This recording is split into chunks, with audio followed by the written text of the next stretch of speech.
21শে June আসছে মানেই আন্তর্জাতিক যোগ দিবস। আজ আমরা এই নিয়েই একটু গভীরে যাব, তাই না? একদম। হাতে যা তথ্যসূত্র আছে সেগুলো ঘেটেই আলোচনাটা করা যাক। হ্যাঁ, দেখব এর ইতিহাস, তাৎপর্য আর এই 2025 সালের যে থিমটা, এক পৃথিবী এক স্বাস্থ্যের জন্য যোগ, এটা ঠিক কি বলছে।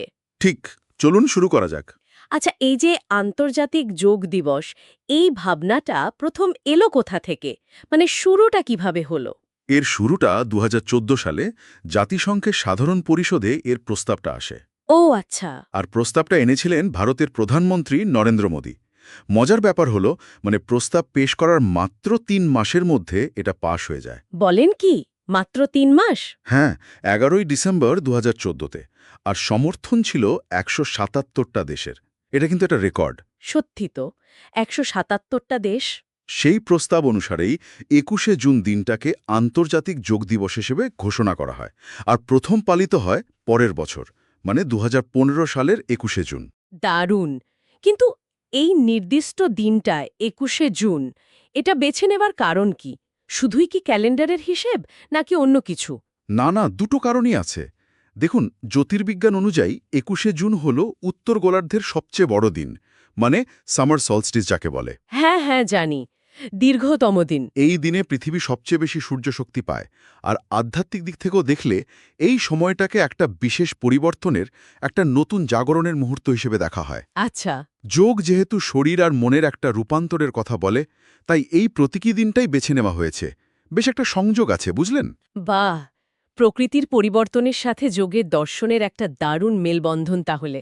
আচ্ছা, এবার একটু অন্য প্রসঙ্গে আসি। যোগ বললেই অনেকে ভাবেন শুধু কিছু শরীরচর্চা বা আসন। হ্যাঁ, এটা একটা খুব সাধারণ ধারণা। কিন্তু এর যে একটা মানসিক বা আধ্যাত্মিক দিকও আছে, সেটা সাধারণ মানুষের চর্চায় কতটা আসে বা কতটা আসা উচিত বলে মনে হয়? এটা খুব জরুরি একটা প্রশ্ন তুলেছেন। দেখুন, যোগ মানে কিন্তু শুধু শরীরকে টানটান রাখা বা নমনীয় করা নয়।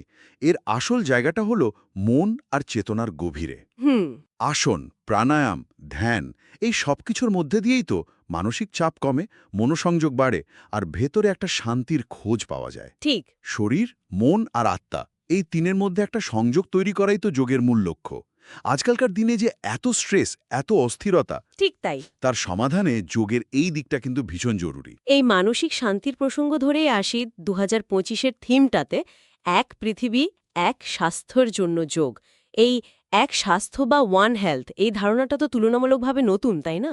হ্যাঁ, ধারণাটা নতুনই বলা চলে, স্বাস্থ্য বিষয়ক আলোচনায়। তো যোগের এই প্রাচীন দর্শনের সঙ্গে এর যোগসূত্রটা ঠিক কোথায়? যোগসূত্রটা কিন্তু খুব গভীর। এক স্বাস্থ্য ধারণাটা কি বলে? বলে যে মানুষ, অন্যান্য প্রাণী আর আমাদের পরিবেশ, এদের স্বাস্থ্য একে অপরের সঙ্গে জড়িয়ে আছে, আচ্ছা। ইন্টারকানেক্টেড। একদম। একটাকে ছাড়া অন্যতে সুস্থ থাকতে পারে না। এবার ভাবুন, যোগের দর্শনও কিন্তু এই সামগ্রিকতার কথাই বলে। বসুধৈব কুটুম্বকম, মানে গোটা বিশ্বই এক পরিবার, এই ভাবনাটা তো যোগের অবিচ্ছেদ্য অংশ। হ্যাঁ, তা তো বটে। যোগ যেমন নিজের শরীর মনের সুস্থতার কথা বলে, তেমনি পারিপার্শ্বিকের প্রতি, অন্যদের প্রতি সংবেদনশীল হতে শেখায়, সবার সুস্থতা কামনা করতে শেখায়। তাই এক পৃথিবী এক স্বাস্থ্য থিমটা আসলে যোগের এই ভেতরের দর্শনটাকেই সামনে আনছে। তার মানে ব্যক্তিগত স্তরে যোগাভ্যাস করাটা আসলে বৃহত্তর কল্যাণের পথেই এক ধাপ এগোনো। ঠিক ধরেছেন। নিজের ভালোর সাথে অন্যের ভালো, পরিবেশের ভালো, সবটা জড়িয়ে। বুঝলাম। সারা বিশ্বে নিশ্চয়ই দিনটা খুব বড় করে পালন করা হয়। আয়োজন কেমন থাকে? ও হ্যাঁ, বিশ্বজুড়ে তো বটেই। আমাদের দেশেও খুব উৎসাহের সঙ্গে পালিত হয়। বিভিন্ন পার্কে, স্কোয়ারে, স্কুল কলেজে, এমনকি কমিউনিটি হলেও গণযোগাভ্যাসের আয়োজন হয়। সকলে মিলে একসাথে। হ্যাঁ, সকলে মিলে। এছাড়া সেমিনার হয়, ওয়ার্কশপ হয়। শুধু সাধারণ মানুষ নয়, যোগ বিশেষজ্ঞরা, প্রশিক্ষকরাও অংশ নেন।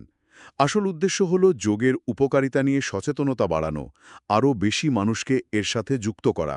তাহলে যদি সংক্ষেপে বলি, আন্তর্জাতিক যোগ দিবসের মূল লক্ষ্য হল যোগের মাধ্যমে একদিকে যেমন ব্যক্তিগত স্বাস্থ্য ভালো রাখা, তেমনি অন্যদিকে বিশ্বজুড়ে শান্তি আর সামাজিক সম্প্রীতি বাড়ানো।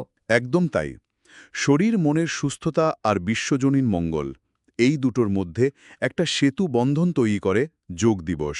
আমাদের আজকের আলোচনা থেকে একটা ভাবনা উঠে আসছে, এই যে যোগ দিবসে আমরা ব্যক্তিগত সুস্থতা আর বিশ্বজনীন ভালো থাকার ধারণাকে একসঙ্গে উদযাপন করি, সেই ভাবনাটা বছরের বাকি ৩৬৪ দিন আমাদের নিজেদের স্বাস্থ্য নিয়ে চিন্তা আর বৃহত্তর সমাজের প্রতি আমাদের দায়বদ্ধতার দৃষ্টিভঙ্গিকে কিভাবে আরও একটু অর্থবহ করে তুলতে পারে, এটা কিন্তু ভাবার মতো একটা বিষয়। অবশ্যই ভাবার মতো।